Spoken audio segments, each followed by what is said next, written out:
What's going on, everybody? Thank you for tuning to another episode of Right on Cue Podcast. As always, I'm your host, Logan Chestnut, barbecue bus fanboy tonight. That's right. I'm not small batch barbecue tonight. I am a barbecue bus fanboy. Joining me tonight is my barbecue brother, Mr. Matt Osmond Sr., aka Blinky, aka the big barbecue bus fan. That's right, guys.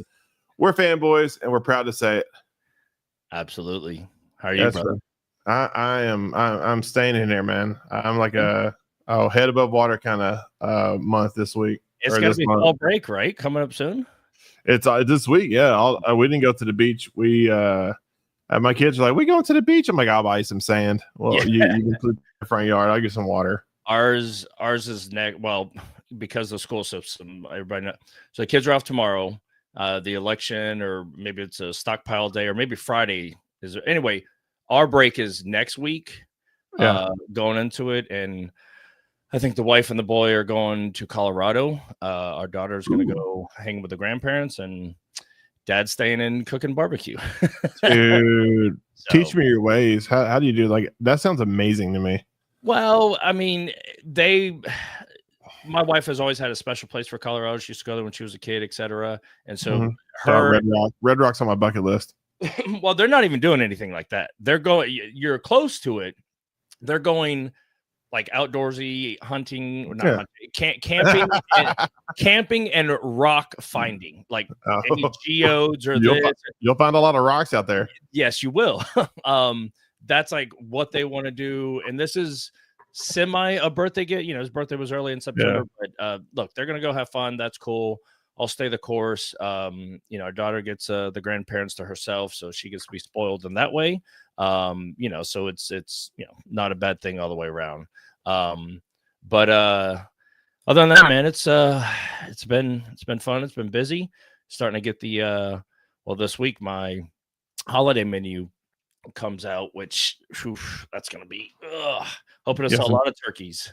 You got some chestnuts roasting over an open fire. That's the idea, and I've actually got red beans and rice. Shout out to the goat for sharing his recipe for that. So that's going on the menu. So good. Yeah. I'm bringing in and phase it because I mean we are in autumn, right? It's fall officially, right? It's fall. Well, dude. So yeah, so let me ask your opinion. When is first day of fall? For me, it's not first day of fall. There's two things that have to meet the criteria, in my opinion. Okay. For it to be considered fall. One, I have to smell tobacco barns. Okay. And two, which I don't smell that as much around this area, but in Kentucky, that's when it happened. That's why, like, when you smell that, you roll down the windows and just inhale. That's the secondhand smoke I like. And two, it's got to get in the 70s, man. It can't be like fall and be 90 degrees. Well, so to a barbecue term, right? In my opinion, it's the jack. Which is this week. That to me is like, all right, here's the jack, because you can't go off the royal, right? Because this year it's in November, and apparently next year it's going to be in back to September. Like it could be on Christmas Day, and I'd go if I got an invitation.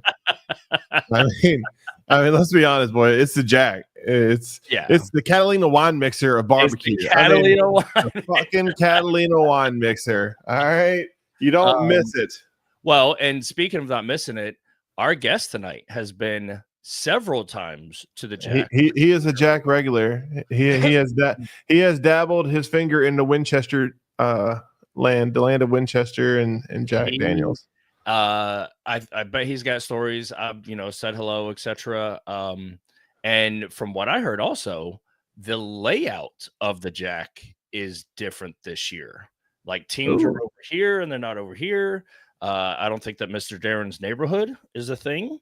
The tent and judging and anyway, that's everything's really.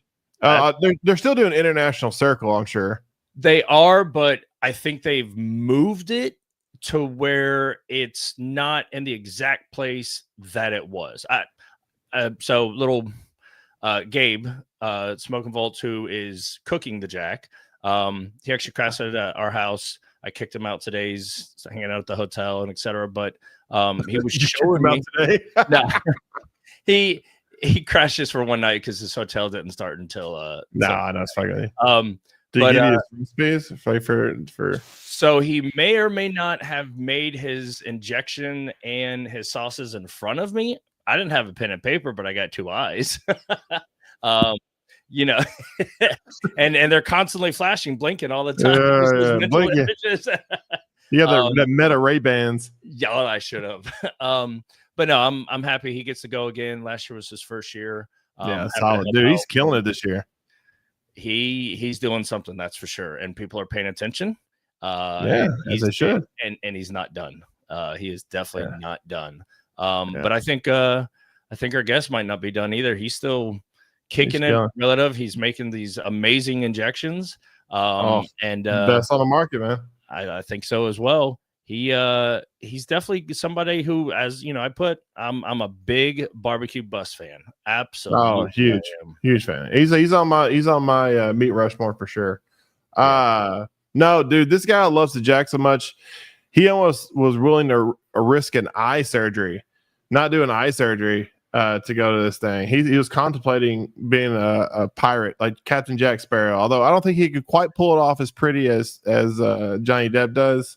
No offense, Brian, but yeah, that's how dedicated this guy is to barbecue. So it's a pleasure, honor, privilege. Love having this guy back. He's one of my favorite sponsors of Team Small Batch and everything we do, and we definitely use his products and are a big fanboy of everything BBQ Bus. So without further ado, let's welcome our good friend, Mr. Brian from the BBQ Bus. What's up, buddy? What's up, guys? How you guys doing? Good. I got to get you on the big screen. There's that pretty face. And it's a little bit thinner, dude. I'm down like 50 pounds. Like, you're looking good, baby. I saw that. Yeah, I gotta get back to my Mr. G. He'll be on the Golden Bachelor for you know, man. Who knows? Yeah. I'm still old, man. 60 and 60. But I need I got a new grandson I want to be around for. So, some health concerns, then doctor was like, dude, you gotta drop some weight. So I'm like, all right, let's buckle down and start eating healthier and drop some pounds. My wife enjoys me a little thinner. She can actually hug me without my belly in her way now. So Are you diet and exercise? Is it just more dieting? Dude, like, so I started doing like the Mediterranean thing. Okay, there you go. But I kind of, honestly, I eat vegetables, fruit, water, tea, a lot of protein shakes. I cut out a lot of the sugar, and I grew up eating desserts. Like, my mom would have dessert after dinner every single night, so I still crave my sweets. I'll have something, a cookie or something, but I'll have one. I just won't eat more than I eat a whole pack of Oreos with the milk before I go to bed. I've done that. Apparently, a whole box of Nilla wafers and 2 glasses of milk is not a healthy snack before bedtime. I learned that the hard way. No, or being in the trades, like, and especially when it's hot or cold, like I'm working 24/7, right? So easy just to run through McDonald's or Wendy's or something and just scarf down. Yeah, it's just a killer, dude. So yeah, I exercise, walk, eat healthy, and I've kind of struggled. I struggled with my weight my whole life, so it's kind of a struggle, but I think I got it under control, hopefully this time. So. Well, it's got to be a little bit better for the new knee. Yeah, definitely. And my other knee's going bad. So it's, 50 pounds, like, it's amazing how much better I feel. Like, how much more energy I have. So. Dude, that's awesome. Speaking of eating your fruits and vegetables, man, congratulations this year on getting another apple.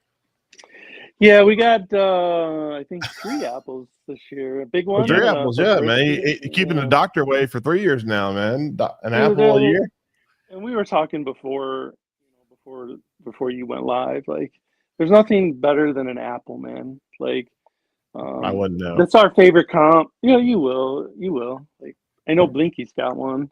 Yeah. So Yeah, he got two. or two. He's got two. Yeah, he's got two. Well, and not to, but to toot my own horn, after last year, and I finally broke through and got the first. Everybody, after the congratulations and happy high fives, and they said, "Look, it's easier to get more after you get that first one." And so far as a 1-of-1 sample the following year, I'll take another one. I look, I'll take one a year. I'm perfectly happy with that. And then hopefully we can grow to the now. I don't know if Amy's going to keep it because you guys was it last year you GC'd it? Last year we GC'd, and then Paul GC'd, and I think we GC'd the year before. So we've GC'd twice.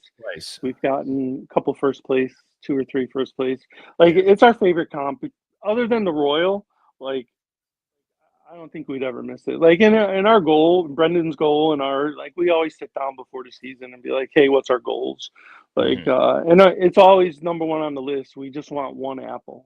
We can get one apple, dude. We're happy, So, did you say Amy's not going to keep it? No. Sorry. So they changed the trophies this year.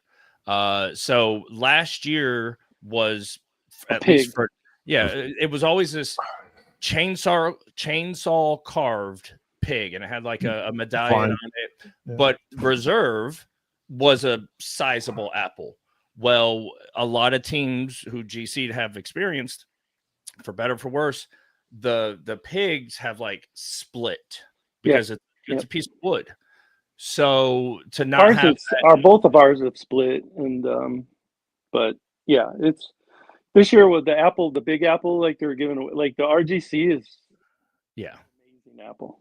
It's amazing, and because it's a tri-sanction, but the for MBN side is, how big was it? It was like almost 1.5 or 2 feet tall. Yeah, it's like a basketball, dude. It's like a basketball sized apple. It's amazing. It's amazing trophies. This is probably one of the best besides a square or a Jack Barrelhead. Mm-hmm. But absolutely. Well, man, that was I'm sad I didn't get to make that contest this year, but I was so happy to hear all my friends. Obviously you two guys, and then my boy Cotton. A lot of familiar names were called this year. And Brian, your name just gets called more than the average bear. Seems like. Man, so what do you think's been your trick? Is it just the state of Illinois? Everybody says you always play better in your home turf. And I think it's true. It's true because when I cook in Tennessee, I score a lot better than I do in other states. Do you think that's true for you? In Illinois, you play better? I don't know. I just think they like our food better. I live in Illinois. Yeah. A lot of people get it twisted. Brendan lives in Wisconsin. It's Brendan. I'm just the mouth of the barbecue bus. Okay, I can't say the face of the barbecue bus because I have a big mouth, and most people know that.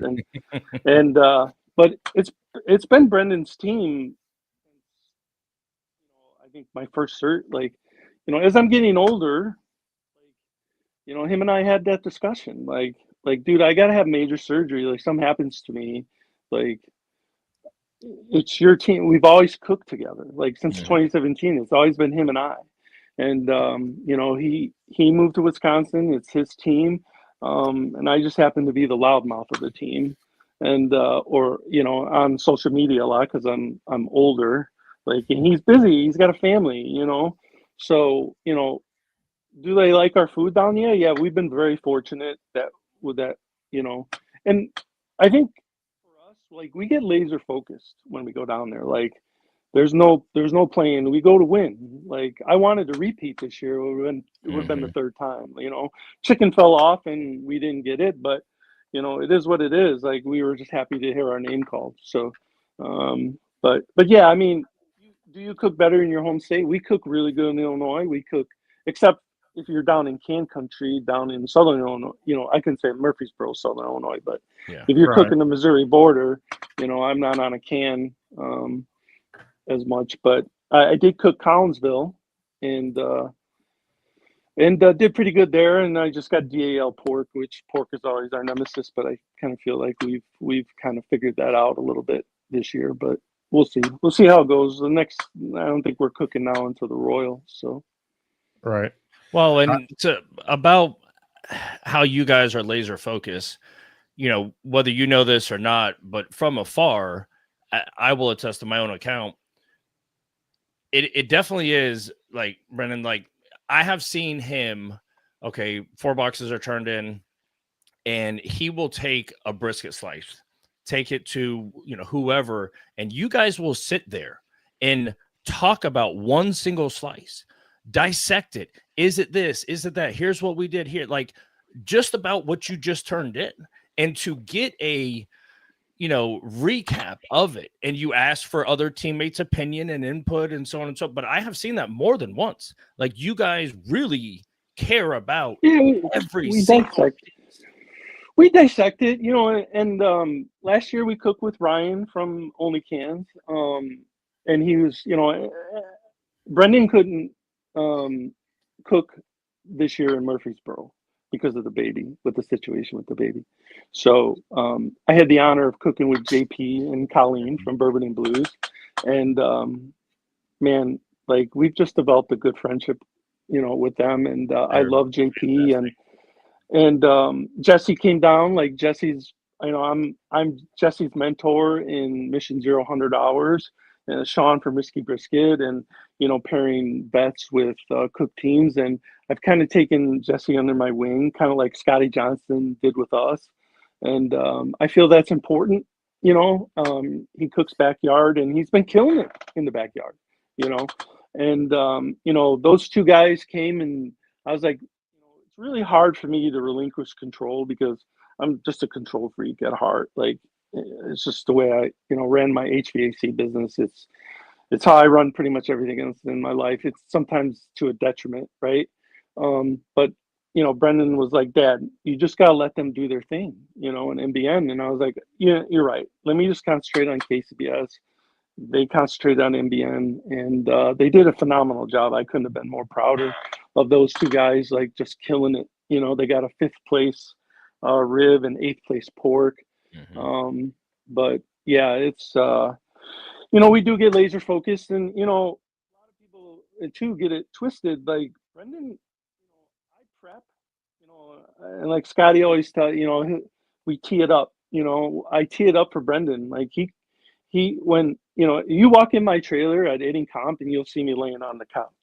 I'm laying there resting, pretty much. Because when it's at the comp, like, he's in charge, man. Like, he makes the decisions. We both make decisions, but at the end of the day, he's building that box.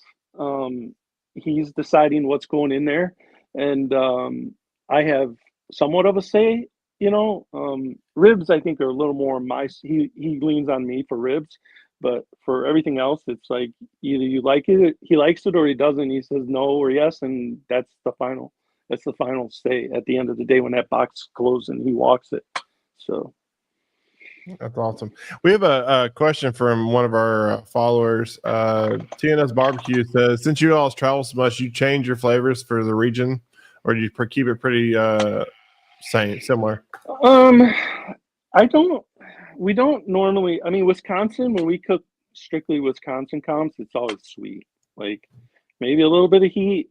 We may add a little bit of heat, but I mean, our recipes don't change at all. I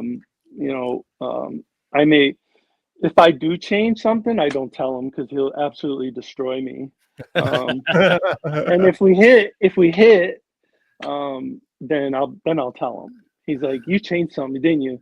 And I was like, yeah, I did. Surprise. Like, for instance, like, we went up to Door County, and unfortunately we lost to Grant, and I can't really. Grant from QU is just, him and Gina they're just the best cook, man. They're just the best people in the world. Like, I can't be mad to lose to them. You know what I mean? 2-time world champion. Yeah, I lost like 0.01, and I just flip them off. I'm like, F you, Grant. Like,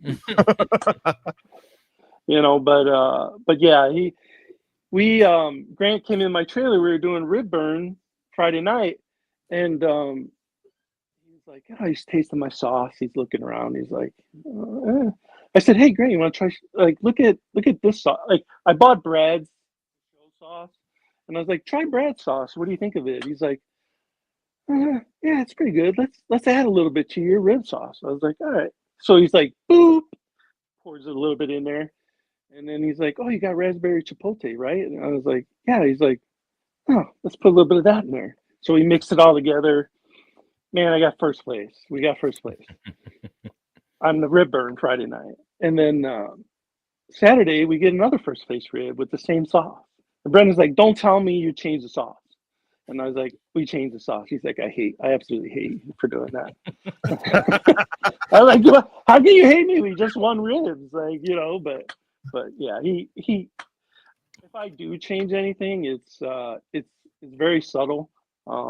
But not, I don't deviate. We don't deviate very, very much. I mean, you gotta, for the most part, I think you dance with the one that brung you, right? I mean, if you guys have had, I mean, no cook has kept the same recipe since either they started or they started peaking. Like, there are tweaks and different ingredients used, in my opinion, throughout any one of us crazy people who do this, you know, week in, a week out, or, you know, others who are 40 plus times, you know, a year. I just feel like, in my opinion, two things matter. It's not so much regionality, but is more sweeter, hitting more constant, right? Or are people adding more heat? And that's it's almost up to the judges to set or define a trend as you move forward. Right. Well, and look at Brad. Like, Brad travels everywhere and wins, dude. And Scotty, you know, just beat it into our heads, man. He's like, keep it simple. Like, and a lot of teams think recipes is, you know, is where it's at. It's not in the recipes, right? It's in the finish. It's in the prep work. It's in all the things you do to get to the point where you want it to be. Yep. The recipes are there, you know, I always remember Darren saying, like, I can win with ketchup and whatever, you know, it's tenderness, you know, it's, you know, Scotty's like, just keep it simple. You know, you'd probably laugh. People would laugh if they looked at our brisket recipe. Like, it's just simple, you know, it's just the absolute most simplest thing. I did start using the FTB rub a while ago. We've been testing that out, and it's been good so far. I mean, I think I looked at, and not that we chase points anymore because we don't, but we moved into 11th and 7th in ribs in the toy points, and we really haven't really cooked that much. But and I really haven't been motivated without Brendan. You know, Brendan didn't really start cooking with us again. You know, most of it has been Jesse and I. And Jesse's just been a lifesaver because I'm like old crippled dude. I can't move around. Like he you know, he's just been a huge help. But yeah, we don't really change that much. And my brisket recipes are simple. Again, you would laugh. I mean, I talked to Childs, and Childs got, it's kind of like Paul. Like, Paul, they just overthink everything. And I told him the other day, I'm like, dude, you just gotta keep it simple. Like, stop overthinking it. You know what I mean? It's, you know, nail your tenderness and use your flavor profiles, and you got to get lucky at the right tables because everybody has good food. And then cross your fingers and hope for the best. Yeah. Well, I mean, it's like you said, keep it simple. Like, that's something that I've integrated into kind of some of my programs that I've really dialed in, and it's starting to hit more. And it's like, it's not I'm adding more stuff, or I'm taking stuff away and just kind of focusing on what works and not overcomplicating things. I mean, I know of a world champion who literally on his ribs, all he does is one rub. He puts one rub on his ribs, and he kills it. I'm not gonna say who it is, but I mean, he's a big name in barbecue, and all he does is one rub on his ribs, and that's all it takes. So yeah, it does. It's a tenderness game, and I think too many people are infatuated with recipes, and it's really not the recipes. I mean, Scotty would say, just use smoking guns hot, simmer on docks. You know, Blues Hog, you know, straight out the bottle will win. Like maple syrup and Blues Hog, and like honestly, you nail your tenderness, and you know, try to make your boxes as pristine as possible, like you're gonna do well. You're just gonna get calls, and yeah. Well, and I think another aspect, because throughout my cooking, I think one thing, especially for anybody who's listening and folks, like I struggled, and maybe I still do struggle. I struggle with smoke, where, you know, I run a Lang and I was throwing split after split. I definitely know the difference between a dirty fire and a clean fire. And I felt I was running a really clean fire, but I felt, and other people attest and gave me their feedback, that I was over smoking.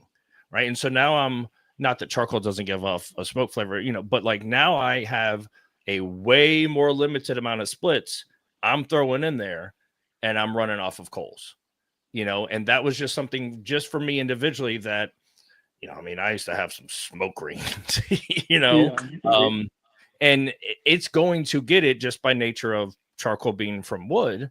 But I think that is a early on thing to dial in. Yes, a clean fire, but B, the right amount of smoke, if you will. Yeah, and then that just comes with cooking, right? Like, you know, Steve Hayden, you know, we still, you know, anybody who's listening, like, you took his class. Yes, like, I did. You know, it's not his recipes, it was his timeline, you know, his time. So in Collinsville, I always cook A9s. Like, I always cook A9s, but I felt like I'm down near Missouri, Cordy's down there. A lot of those guys are cooking snakes. Like, and I haven't cooked a snake in forever, right? So Jay gave me a snake, a gold. I trimmed it like I normally would trim it. I started it on a can and finished it on my Outlaw. Ran Steve's process that I took his class. Had to been 5 years ago, dude. His timeline, it's still to this day is the exact same. Everything came off the exact same time it was supposed to.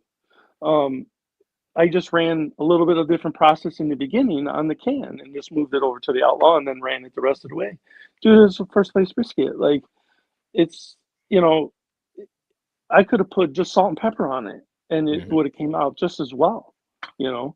But his timeline was it's just all his timelines. Like, when we start going off the rails, like, I go back to my original notes from his class, and I go back to the roots, and they never fail. They've never failed me yet. So I got you. So what do you like? What is something that you kind of have learned over the years of doing this? Like you said, I mean, the rubs don't matter to a degree. I mean, they do, but if you're using the rubs that most people are using, I mean, you're going to be in the ballpark. And like you said, if you need some suggestions, Sim Doc, Smoking Guns Hot, and add any sweet rub you want to, and then you're going to be in the ballpark. Is it the trim? Would you think it's more of the prep work going to the comp to make things run smoother? Because I know, like, if I do all the prep work, then everything just runs so smooth when I get to a comp. Or you think it's more the finishing at the very end? I think it's kind of a mix of both. We used to like trim and when we first started and do everything at a comp, but you know, at some point you want to relax, right? Like, you work all week, you know, and we talked about this before. Like, I'll come home from work, I'll spend 1 hour, I'll make sauces one night, right? I'll make injections one night, I'll trim one night. I usually trim chicken on Wednesdays, or Thursdays. So my garbage comes on Friday, so it's not, you know, my garbage smart. That's absolutely nasty, right? So trim your meats before garbage day. Yeah. So prepping is very important to me. Like, I want everything done and everything ready to go. So all I have to do on Friday is think about the cook, go to bed early, and get up and cook, right? I think where a lot of people win and a lot of the good teams, like, they finish, right? Like, they know what to do to finish.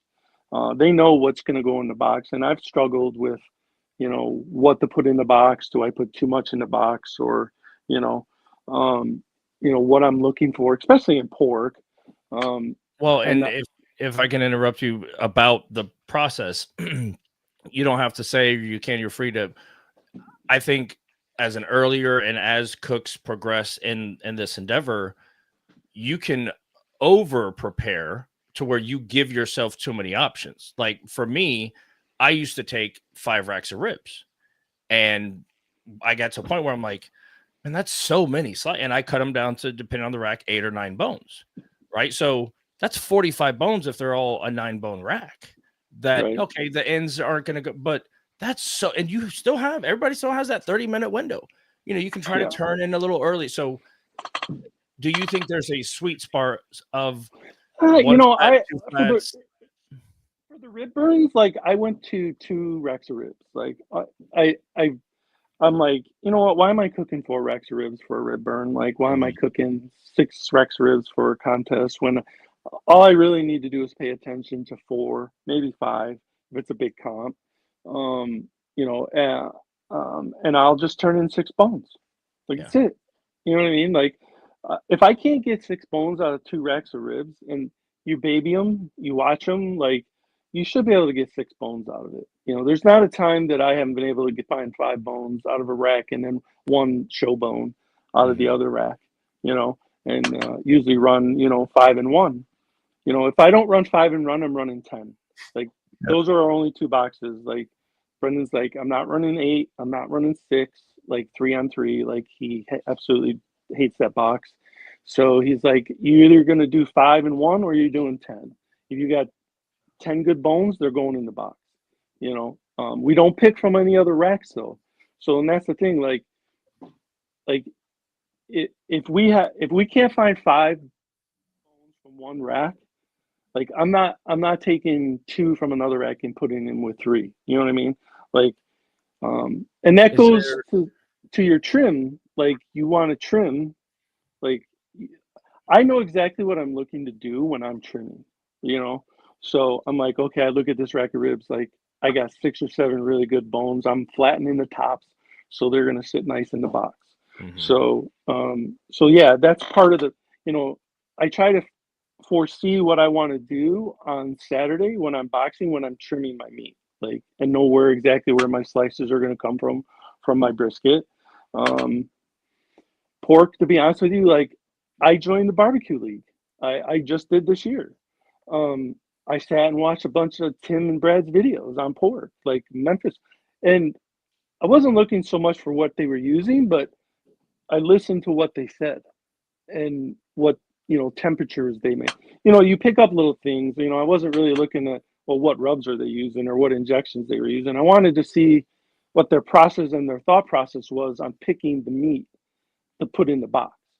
So, and it clicked. I watched Bill Purvis's video on trimming and injecting.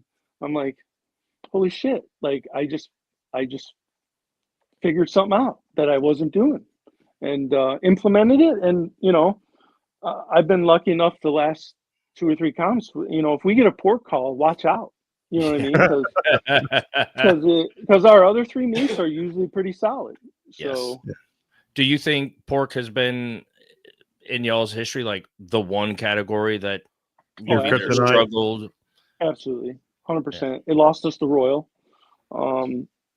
It lost me a couple comps this year, until I was just not being stubborn and like had to put my ego aside. You know what I mean? Unfortunately, I have an ego, and you're like, sometimes you think you're better than you are. And I was like, you know what? I'm gonna just spend $100. Like, I'm gonna watch these videos. Like, Tim and Brad are probably some of the best cooks ever. Like, how do I not? Right? And how do I not do that? Like, I'm hurting us by not doing that, because I do all the prep work. Like, I make everything, I trim everything, and I tee Brendan up on game day. And he's like, Dad, I don't know what you did, but we've. He hates to say we figured it out, because then in the next comp, then you get shit on, but yeah. You say you have an ego, But I know of at least, I think, 2 comps where you ask for help in pork and have kind of, brought in a hired gun, so to speak, to assist and help because I mean, everybody, you're self-conscious of it and you want your best forward, right? And here's the thing, and Logan knows this. Logan messaged me. He's like, "Hey man, can you help me with this?" I will go out of my way to help all the time. Anybody. Okay. I've gotten help. Steve Hayden's helped me. Scotty's helped me. Bill Gillespie. Like, I've been struggling in chicken this year. Bill Gillespie's helped me. John Shirley's helped me. Like, Brett McKinney in California, Gabe. I'll message those dudes and they'll be like, "Hey man, like, this is what I'm," they may not give me what they're doing, but they're leading me in the right direction, right? Like, and I always feel like I need to do that as well, so it's important to help other people, and I feel like a need to do that, and anybody can message me and I will help them, as much as possible. And like Scotty would always say, like, I'm going to help you. I'm not going to give you the answer. Like, you got to figure it out on your own, but I will lead you down the right path, and Brian is the Yoda. He'll give you the Yoda answer of the barbecue questions. He speaks in riddles. Dude, I've gotten so much help. It's not even, you got world champions that are willing to help you. You're going to listen. You know what I mean? Yeah. Like, they don't have to help you. They don't have to help me. Like, but they will. They absolutely will. And that's important. The problem I come with is if you're, if someone gives you something in confidence, it's not your place to go do a class and share that information with somebody if they didn't give you permission to do it. I'm not a used car salesman that talks out of both sides of your mouth, right?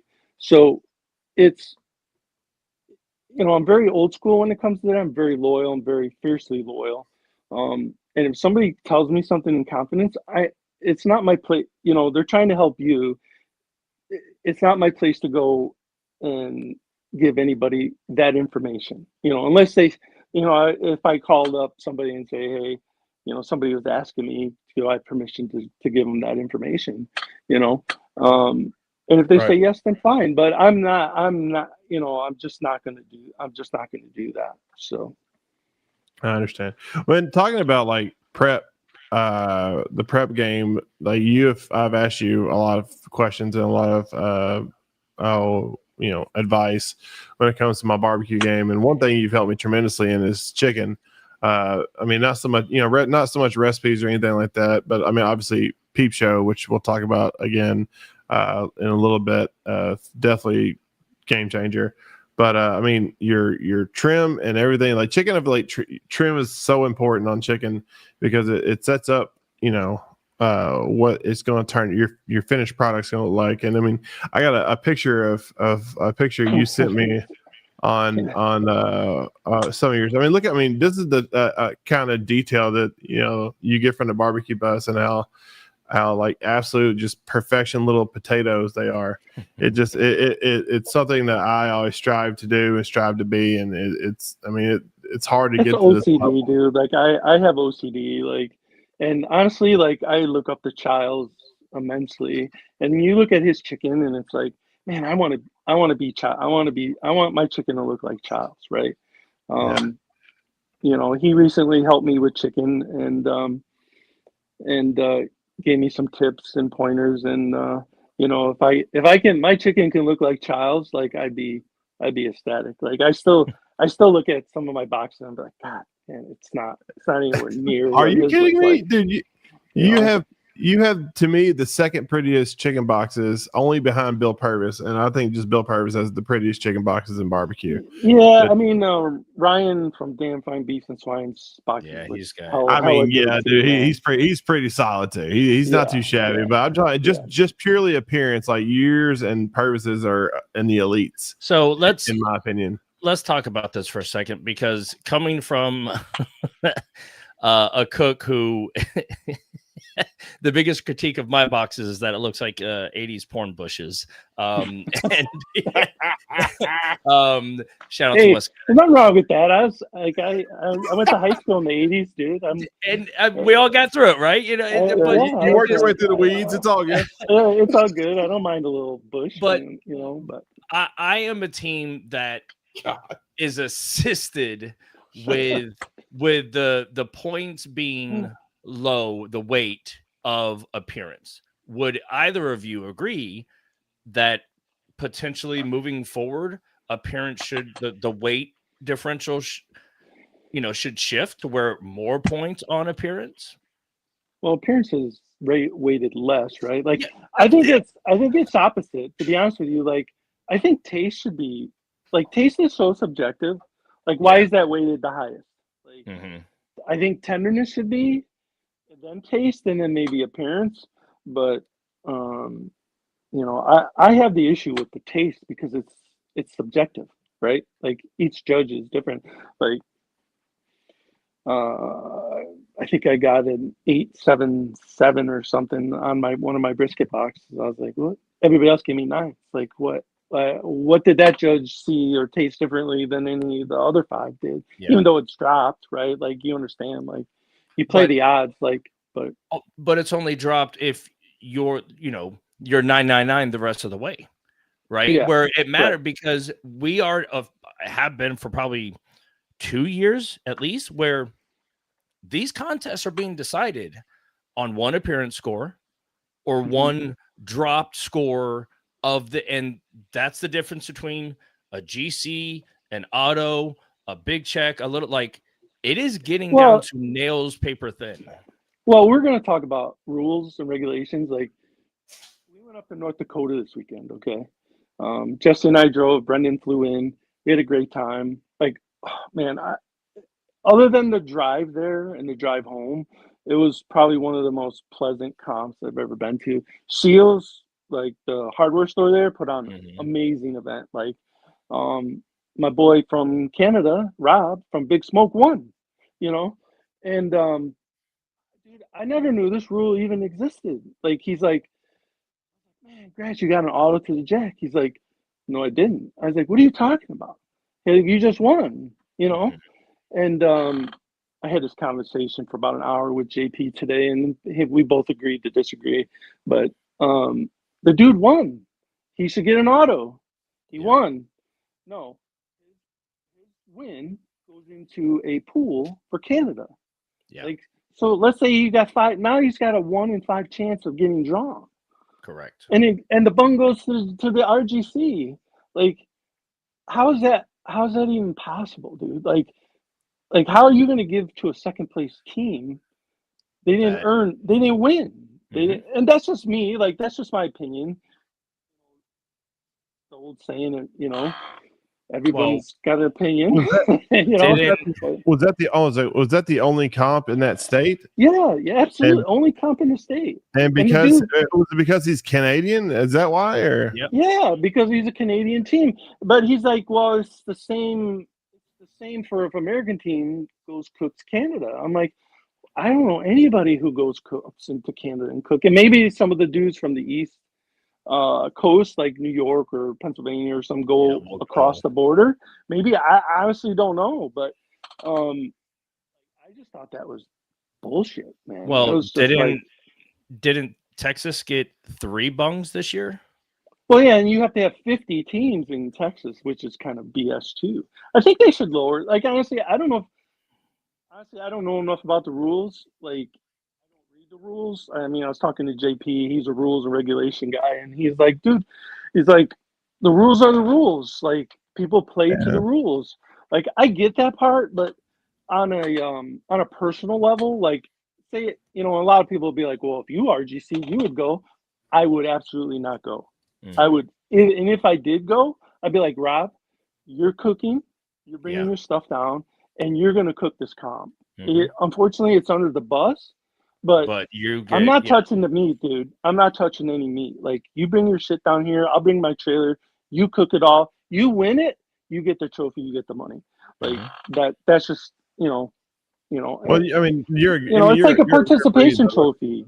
It's no, I agree. I agree. I mean, but I'll tell you what, that'd be hard though. Like, say a guy like me, right? Say a guy like me, I went to, what's say North Dakota or whatever you went, Wisconsin, North Dakota, and I got RGC, and I've never had any of the accolades you had or anything like that.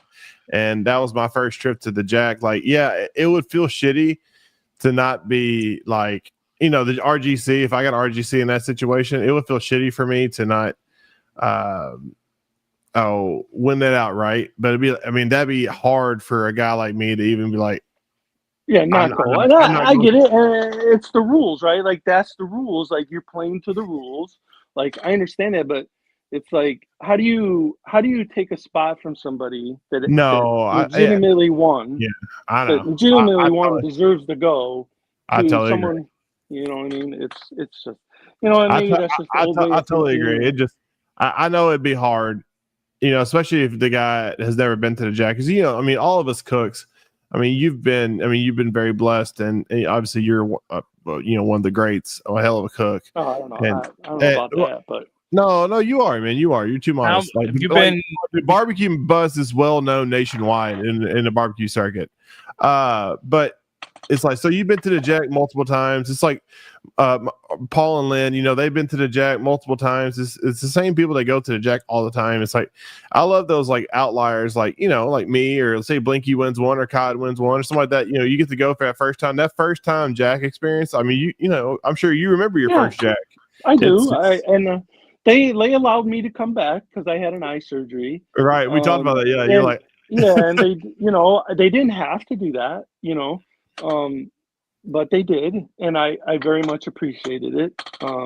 We've gone 3 times. We didn't get pulled this year, which is, right. Which is fine. I mean, Brendan and Caitlin and the baby have so much going on.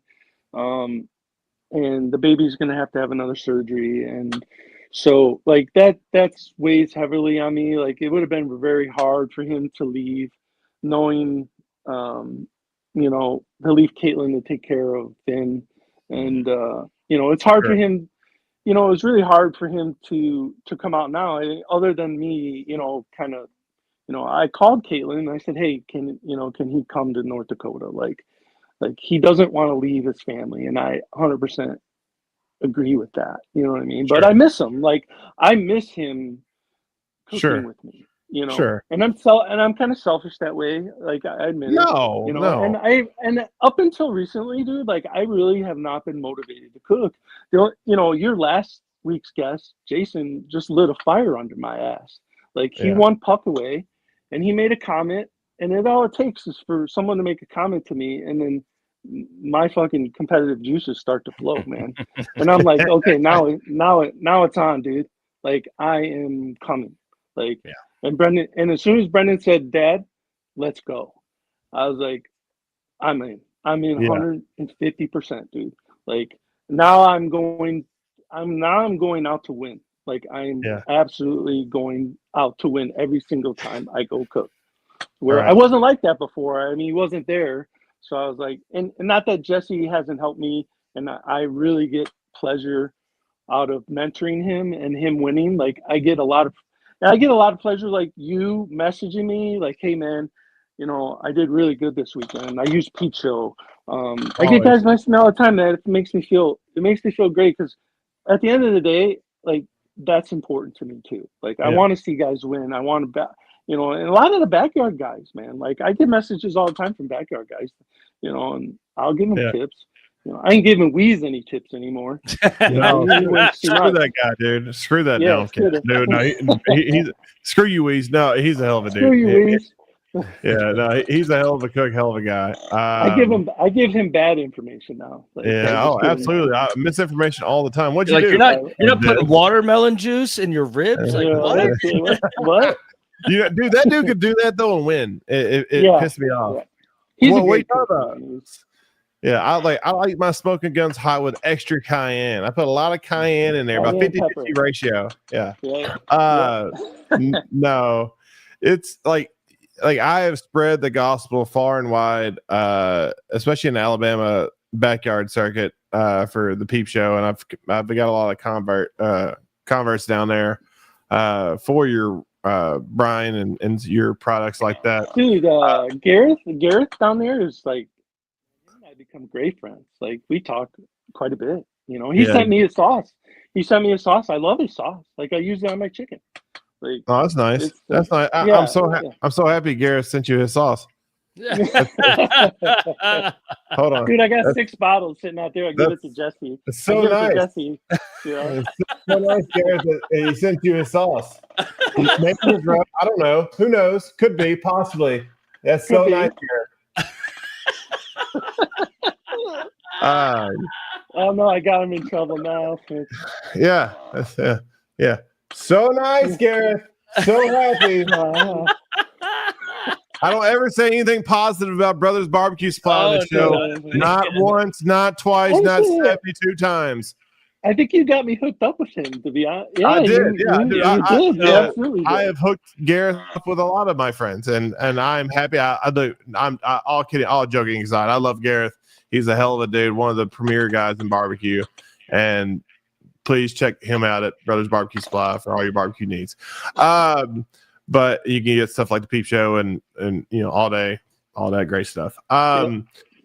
But no, I mean he's in the backyard scene because I talked to you about this. I mean, there's certain barbecue supply people that are big out there, and obviously I'm not gonna say any names, but they don't give two shits about the backyard scene, and that's fine. That's their prerogative. But for me, like being part business owner and wanting to support other business owners and local business people, I want to support people who support me. You know what I mean? So that's why that's why I tell all the backyard people, like, you guys need to support people who support backyard. And Gareth is adamantly backyard, and that's one thing I love about him.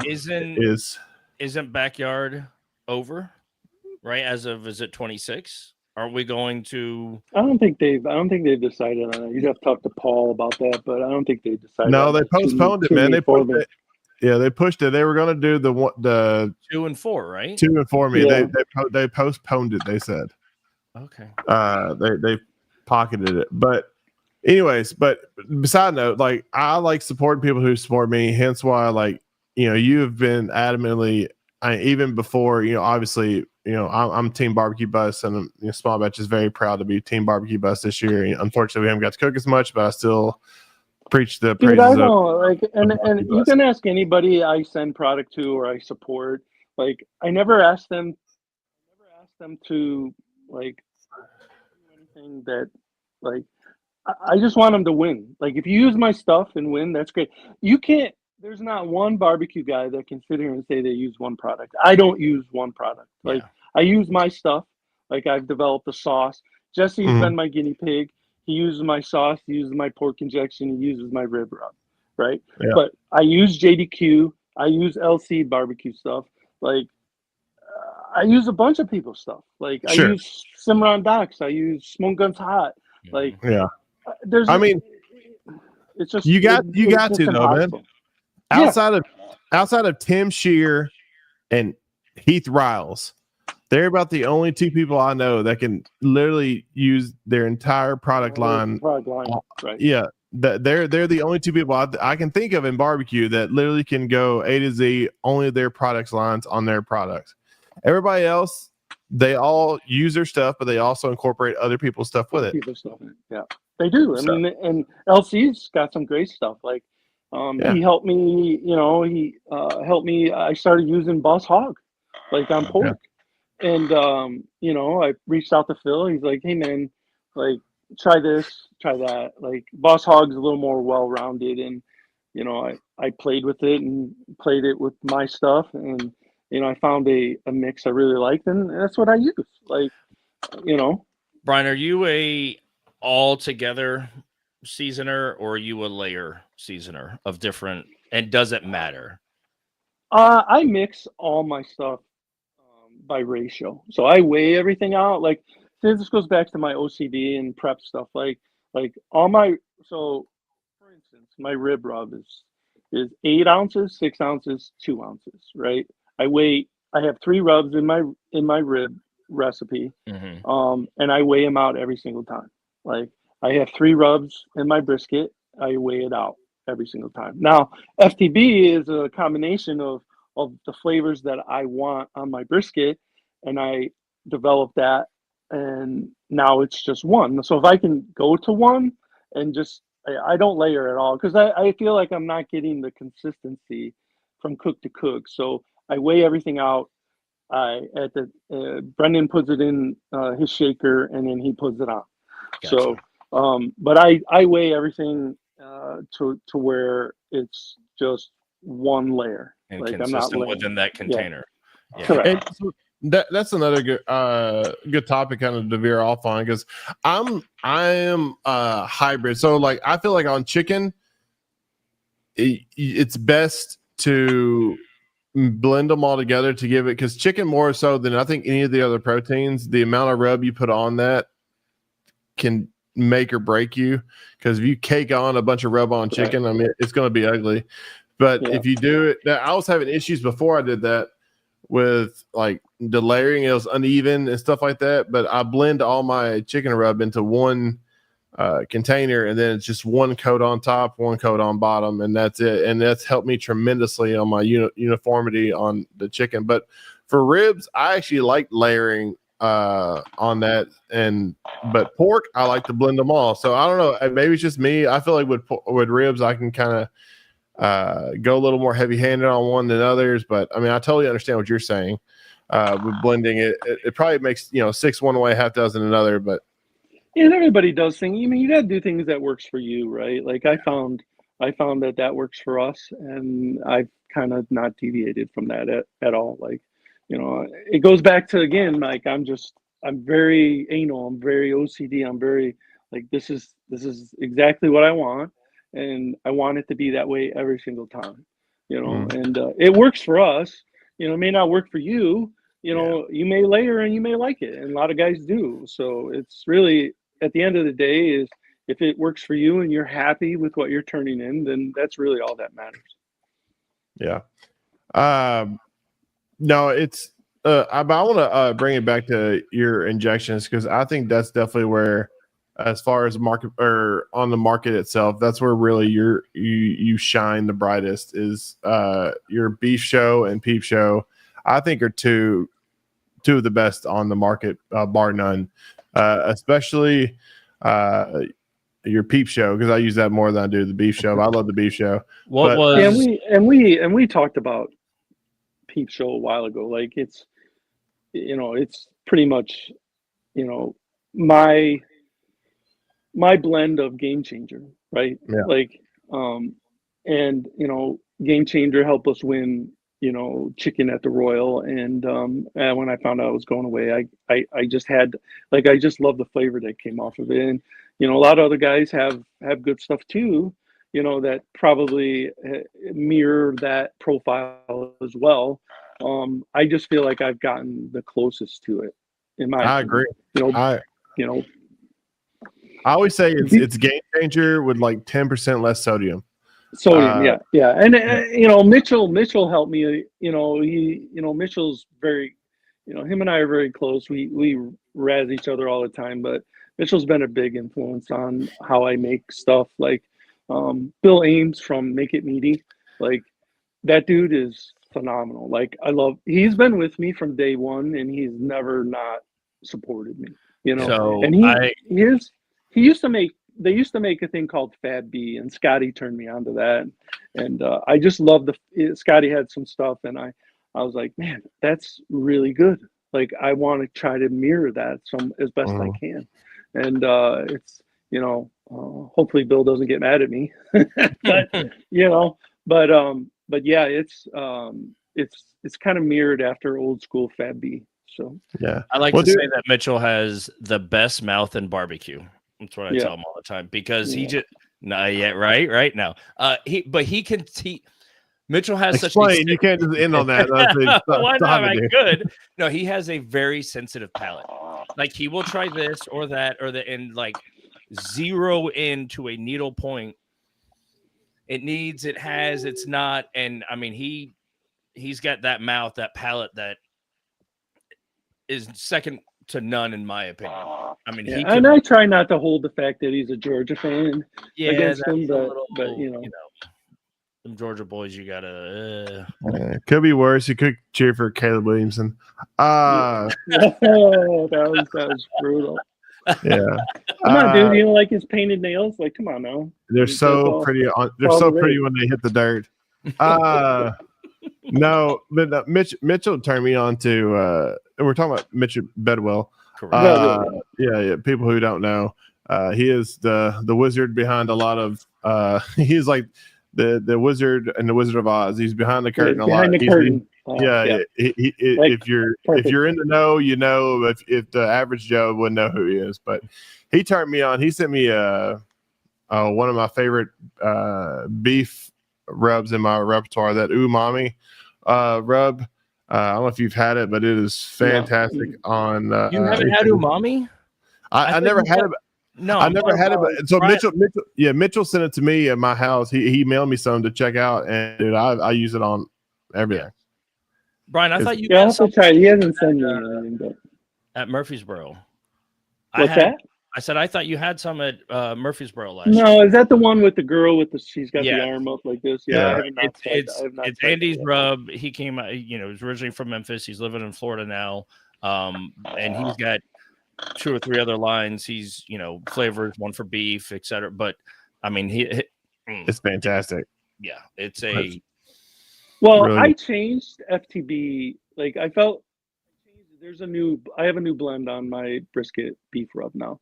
It's I made the granulars way too big when I first started because I wanted a little bigger salt content and stuff in it, but I come to find out like it was burning, like it just wasn't right. So now I played with it and worked with McCarthy, and they made the granulars a lot smaller, and now it's absolutely fire. But I'll have to try, like, hopefully he's listening. Maybe Mitchell will send me some of the umamis. I'd like to try it. Well, if you don't, I'll bring it to the Royal. I'll be up there at the Royal. Right on. Yeah, it's solid. I mean, it's great. I haven't put it on brisket yet, but I'm definitely going to try to put some on there, and then hopefully I can get to try some of some of your new granular rub. Yeah, I'll get you some. I'll send you.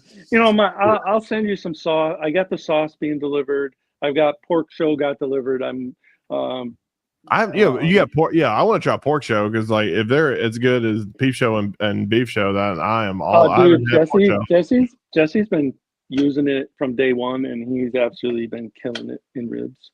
So yeah, well, that's one thing I need is I got pork and I got chicken down. I need ribs. I'm still fighting that, and that's another thing I want to talk to you. I've been the brand. We all know.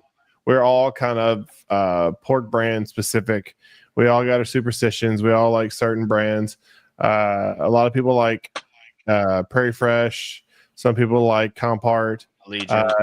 You are a Wichita man, or are you still? No, so I only use Wichita ribs. Like my pork, like I have a Restaurant Depot literally 10 minutes from my house. I've struck up a friendship with the meat guy at Restaurant Depot, and the dude we'll sit there and talk and bullshit about, barbecue.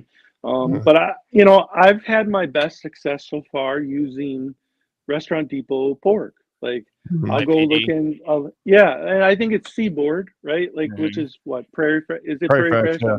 I'm not. So, and I've been using that. Nice fat caps on them. Nice fat caps, good money muscles, like.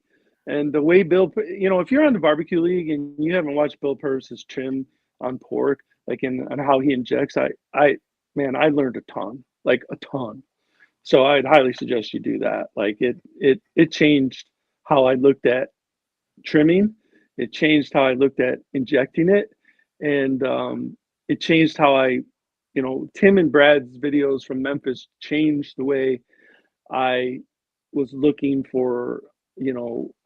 Feel on the pork itself, like what they were looking for, and that's what, dude, I must have watched it 10 times before I actually picked up on what they were doing.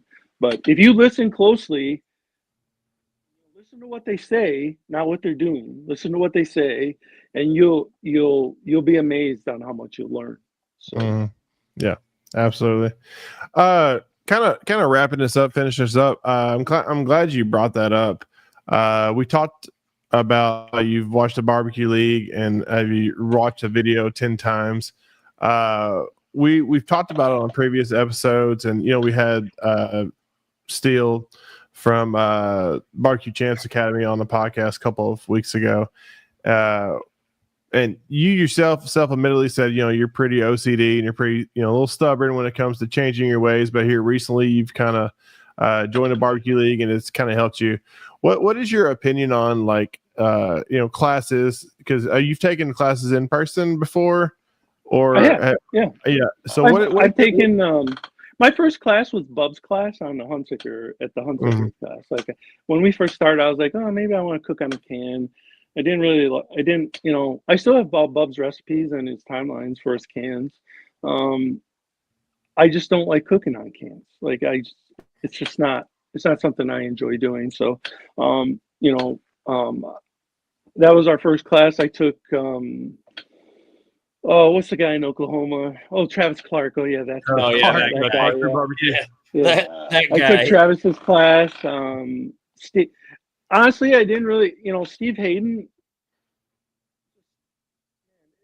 his class, it just triggered the light bulb, man. And we haven't looked back since that class. Probably the best class. His class, not the Gray Street class, because I didn't like that class at all, like the hybrid class. So when Steve had his own class, Brendan and I drove down there and did that class. And I honestly, to this day, still use that timeline to the T. I still use the majority of his recipes, per se. Like I've incorporated my own stuff into, his stuff. But I mean, I can. You ever come by my trailer? I have a book, and I still have the original notes that he had on his timelines. And Brendan and I follow that to a T, man. Like I credit him 100% with where we are today. Him and Scotty, for sure.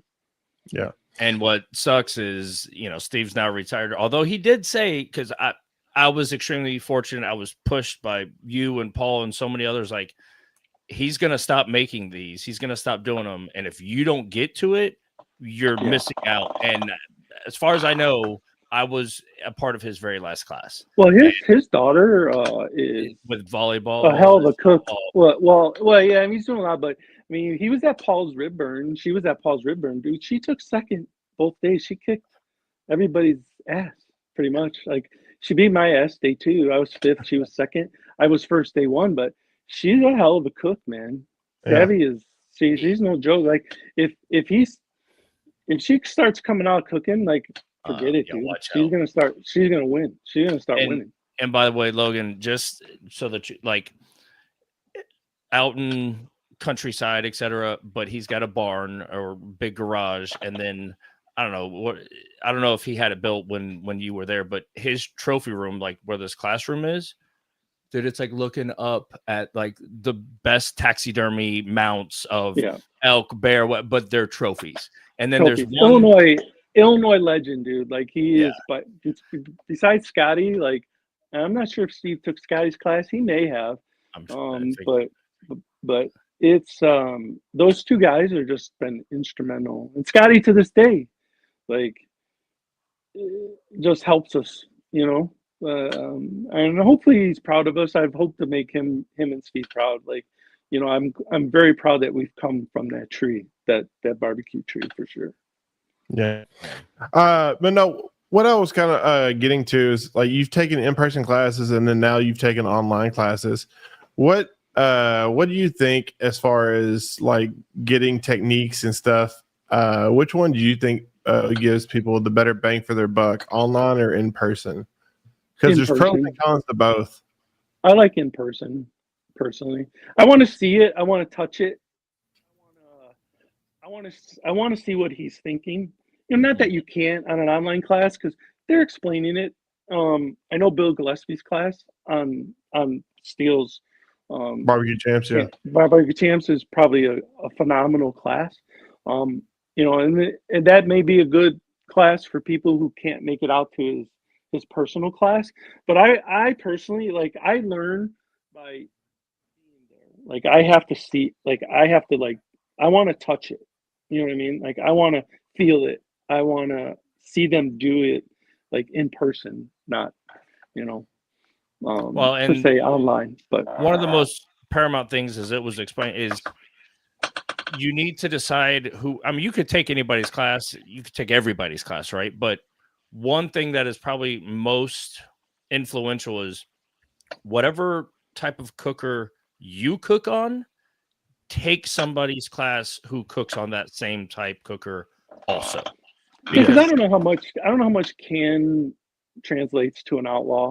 You know what I mean? I know Jay's making cans now, which is pretty cool. I've talked to him a little bit about it, but yeah, I mean, go to a class that whoever's cooking on what you're cooking on, because then you'll learn. You know, Steve cooked on a Jambo. It just translated over to our outlaw very well. Yeah. I mean, Jambo and Outlaws are, I mean, essentially the same cooker. I mean, when it comes to cooking, would you say there's a big difference? Oh, absolutely. They're both phenomenal cookers. But if I'm going to a can class, I'm looking for processes. I'm looking for tips. I'm looking for finishes. I'm looking to see what they're doing differently than what I'm doing that I may not be doing, opposed to, you know, the timeline for a can. But yeah, because those are two totally different things.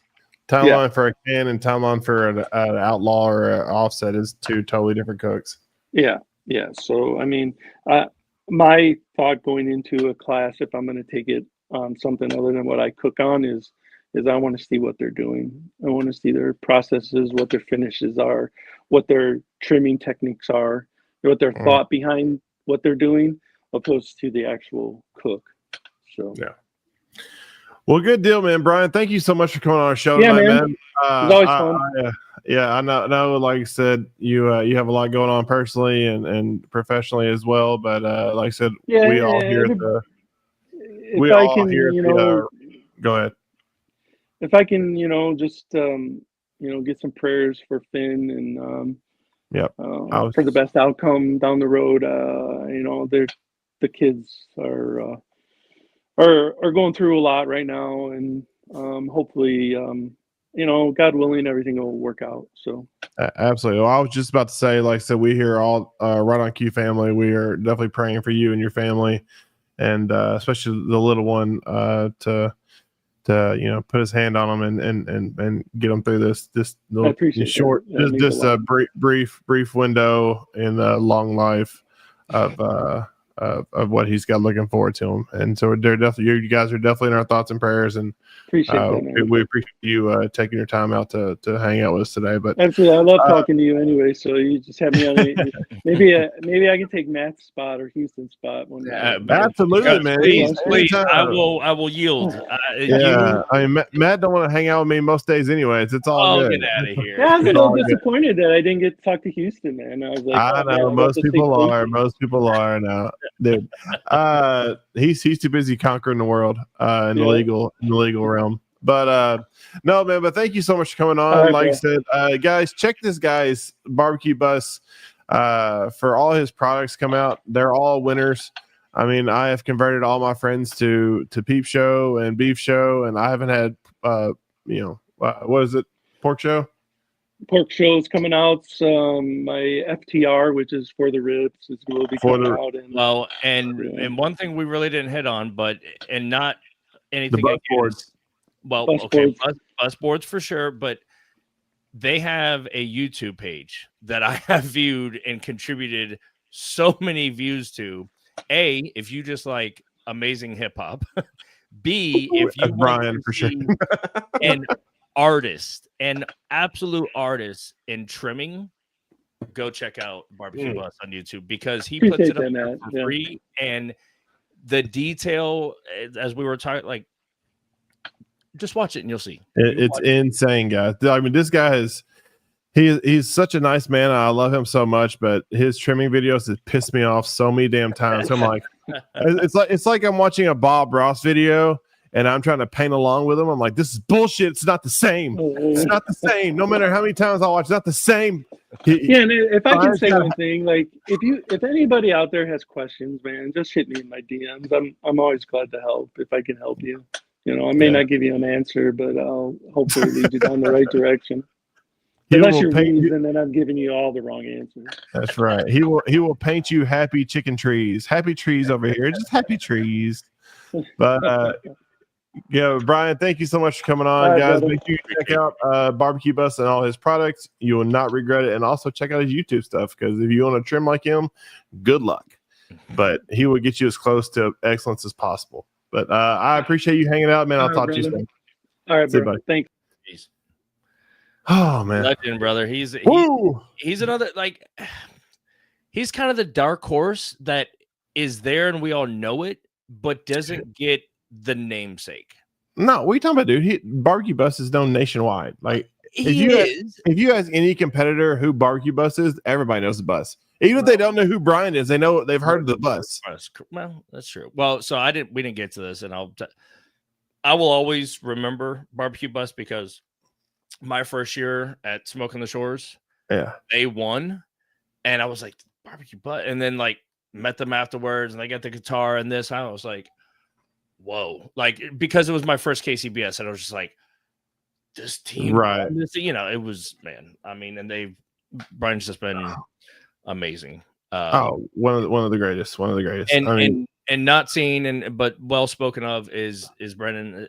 He is such a detail. He will talk to you about this part of a meat or this. He'll hold it. He'll be like, the things they do to a non-entry or an entry. They get into the really deep minutia of every single piece, and they criticize themselves. They are their own worst critics, and that's what makes them the best, man. That's what the greatest do. So yeah, for sure. All right, guys. Well, that's our show tonight. Thank you so much for hanging out with us. And if you don't mind, like I said, please like, share, subscribe, follow us. I mean, it's free, it's easy, it takes 2 seconds, and we truly appreciate it. You can always, if you miss the show live, you can always listen to us on Apple, on iTunes, and or Spotify. We are growing dramatically in both of those platforms, and we need you guys to jump on the train, because we appreciate you guys, and we appreciate you guys hanging out with us every week. We got another great one lined up next week. I'm actually ahead of schedule, man. I got like the next 3 weeks lined up, so I know, right? I'm stoked. People are wanting to hang out with us, and I appreciate that. But yeah, man. But that's our show tonight, guys. If you guys are going to the Jack, I hate you. No, I'm kidding. Good, best of luck. Hope you guys kick butt. Tell your friends about Right on Cue when you're down there. Like international teams, like, hey, have you heard of this show? Right on Cue. It's pretty cool dudes. You know, I put on the captions, and I'll do Spanish next. But guys, thank you again for hanging out with us. And as always, when it comes to barbecue, make sure you're always right on cue. See you. That's all, folks.